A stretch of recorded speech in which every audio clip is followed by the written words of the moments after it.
All right. Hello, everyone. Today I'm going to talk about programming logbooks and how to use logbooks in the context of software development. So, quick presentation. My name is Robson Porto. I'm a web developer at a company called Loft 47. It is a tech company focused on real estate and accounting. This talk and the process that I'm going to describe here is highly inspired by a blog post from James Routley, sorry. And the blog post is called "Using a Logbook to Improve Your Programming." So if you are interested in this methodology, you can Google search that after this talk. And first things first, what is a logbook? A logbook is a personal and professional reference mainly used by engineers about everything related to a project. So it's not a new concept, and you can see on the right-hand side a classic logbook, which is pretty much just a notebook. But today we have more modern solutions for that I'm going to demonstrate in literally a couple of minutes. And how logbooks are useful for software development? Well, it has many uses, but I'm going to describe only the big three.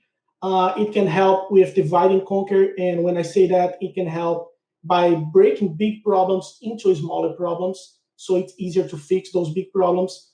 It can also greatly reduces context switching between tasks, and it can also create an audit trail for you and your team. And if you really want to stretch that out, you can also use that as some kind of documentation. How to use a logbook? The way that I use is that I write down the initial problem or the implementation that needs to be done. And then as I debug or implement that feature, I describe the causes of the issue or the details about the implementation. And the last step is that after I finish working on the feature or bug, I write down my discoveries. And this discovery part right here is really what worked out, what is not really working, what are the implications of that change, and so on. So just a quick example here, you can use pen and paper or a simple notebook, paper notebook if you want, but the way that I create my logbooks, I use this Joplin app, and it's an open source, free, multi-platform software. I highly recommend for you to check out. It's really great, but you can use whatever you want. And what we have here is on the left-hand side, I created a new notebook called Rob's Logbook.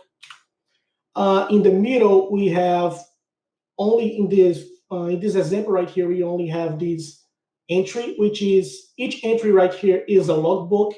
And inside the logbook, we have the title. The title normally is a brief description of the problem or the implementation that I want to implement, together with a ticket ID tracing back to our ticket management system. And you can see that inside this logbook, we have those timestamps right here. I like to create a timestamp for each little discovery that I made on that problem. So an example of a timestamp is this one, for instance.